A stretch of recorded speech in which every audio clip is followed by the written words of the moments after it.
Hi, my name's Mark. Welcome to the video diaries of a car enthusiast.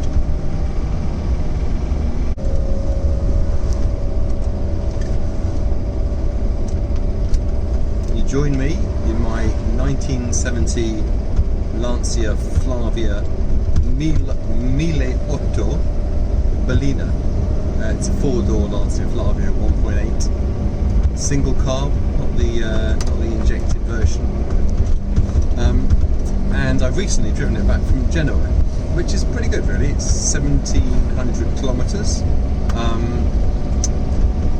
Yeah, so that was a pretty eventful trip because from Genoa to Geneva was okay, but then it became pretty clear that I needed a new set of tyres. The ones that had been on there were hard, had been sitting obviously for a long time. So yeah, I was lucky enough to find a classic car tyre dealer in the Jura regions of France. So got a new set of Michelins and it was much smoother from them. But when I got it back to the UK, noticed that there's a bit of a clatter from the engine around 2,000 revs. Now I've had various different views on how important this is to get fixed. A couple of people in the Lancia Club said they all do that. A couple of mechanics said they don't all do that. I've done a compression test and cylinders 2, 4 and 3 are all pretty similar, around 150 pounds per square inch. But cylinder 1, which is where the clatter comes from, was at 142, so not massively down, but obviously a bit of a variation. And when you listen with a big long screwdriver, you can tell that the noise is coming from cylinder number 1. So my first step is to do an oil change and then take the car out again and see if that makes a difference. So you join me today just on a quick drive to warm the oil up, and then you'll join me again underneath the car, draining off the old oil, and I'll give you a quick tour of the engine bay as well, which is quite exciting really, if you've never seen a Flavia engine, and I'm sure lots of you won't have done. So yeah, I'll see you shortly. Right, well here we go. This will be a first for me, changing car oil whilst recording it. I'm sure you can't think of anything more exciting than this. Anyway, I've got a large 14mm Allen key and a spanner. So I'll put that in there, move my pen out of the way. This should take, I think, hold 7 litres of oil. So my oil pan holds 8, so let's hope there's not loads extra in there. See if we're going to get it out without damaging anything.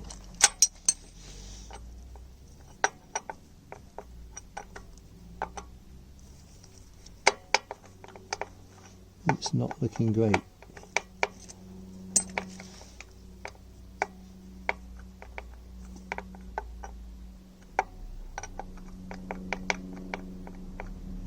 It's either bigger than 14mm, but I don't think it is.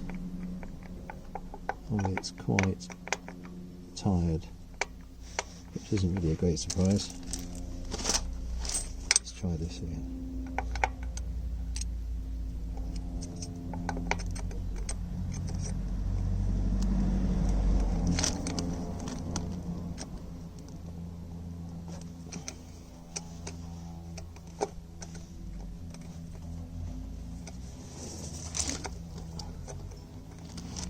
No, that's not going to happen.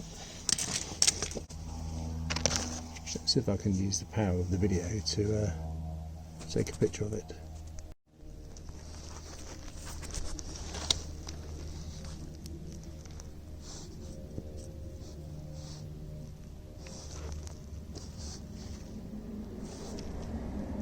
So, as is often the way with these little jobs, they turn into slightly more complicated jobs. So the main sump nut isn't coming out, I don't think, so I'm going to take this plate off, which I think there's an oil strainer behind it, so at least I can give that a clean.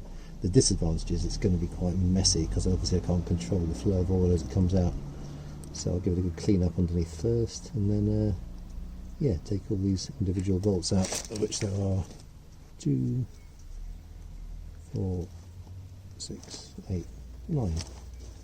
That's weird, is that right? Yeah, 2, 4, 6, 8, 9. There you go. Not 10, but 9. Okay.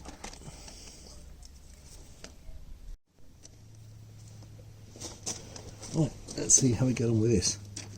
I don't expect it to be pain-free.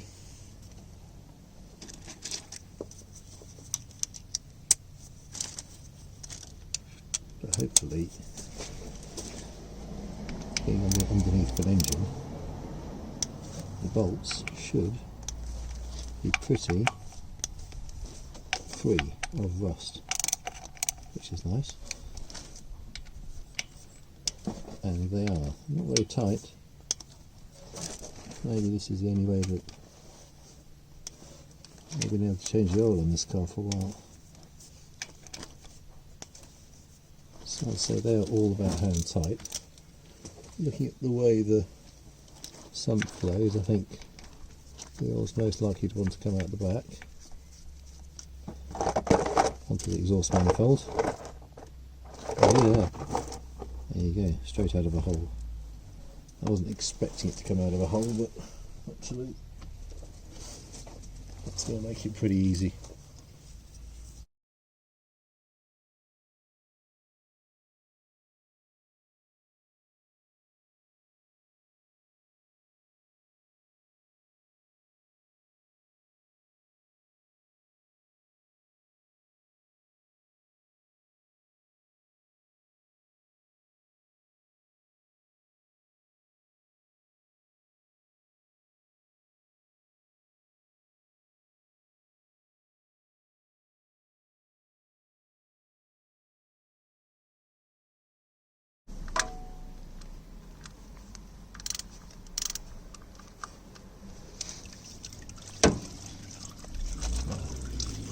I thought there was a bit more to that.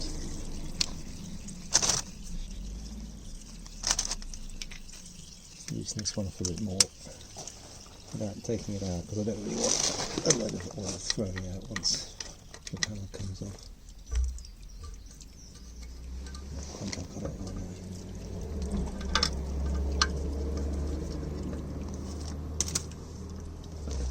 Listen to the fingers for the last bit.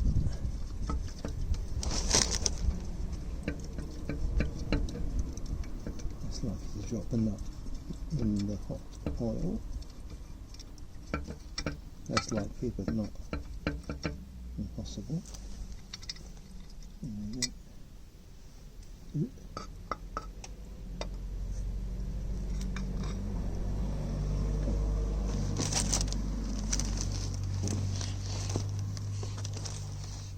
Put the nut in between the other.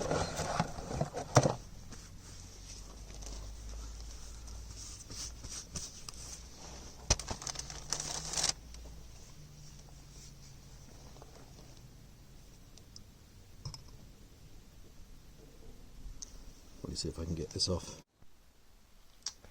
So you join me again in the shed. This isn't moving, so I've got to drill it out. I'll take a few photos along the way, but I'll save you the pain of a long and lengthy sped up video. You join me back in the shed. This is what is left of my sump nut. I managed to drill it, and that didn't help get it out by putting a bolt through it, so we had to hammer it to unstick it. Unfortunately, I didn't manage to drill the hole in the middle, which meant when we put a bolt through it with the help of a neighbour, the nut that we needed to turn absolutely stripped the thread on the inside of this, and this is not a readily available part.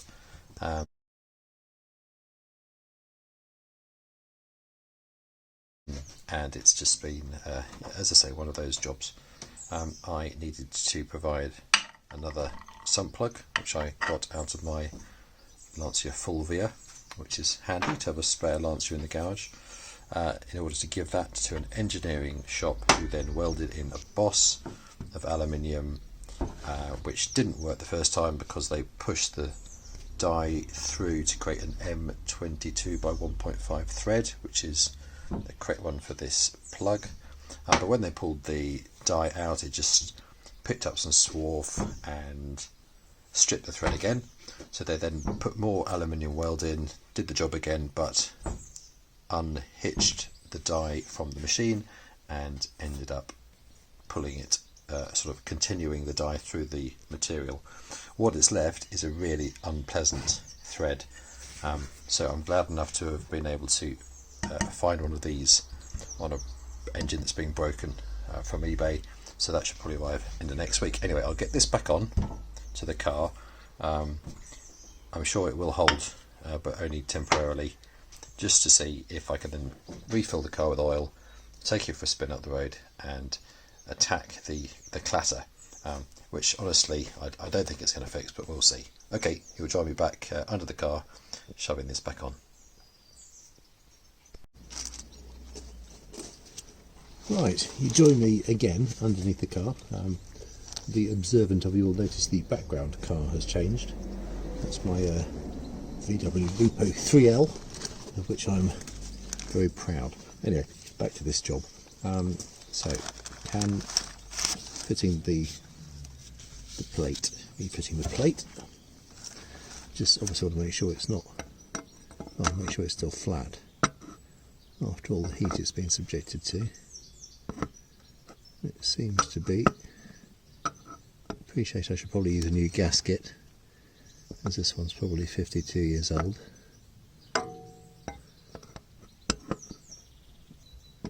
That seems flat, which is great. So, one good thing about knowing you're going to record this sort of gubbins is you do tend to have the right tools to hand, which is something quite refreshing actually.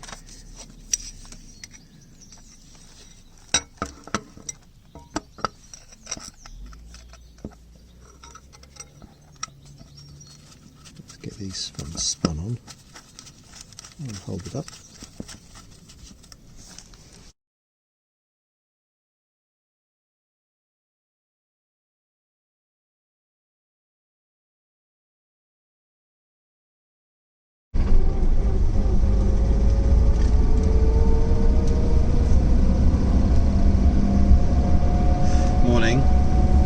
So we have filled up the engine with new classic 2050 to see if that makes any difference to the clatter.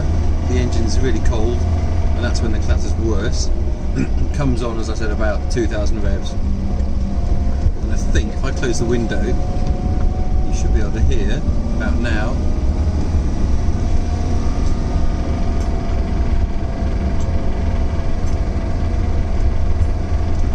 Clatter is just as loud as ever, and what that showed us is it's made absolutely no difference at all. Changing the oil's made absolutely no difference at all to the noise the engine's making, which means it's got to come out, despite having driven all the way back from Genoa, to be taken apart, inspected, bits replaced, and put back together again. So if you'd like to join me on this journey, please like and subscribe, would you believe, which is apparently what you have to say. So I've said it. Anyway, thanks for your time, thanks for joining. I hope you found it vaguely interesting, and I shall see you again when I start to dismantle things underneath the bonnet. Cheers. Bye.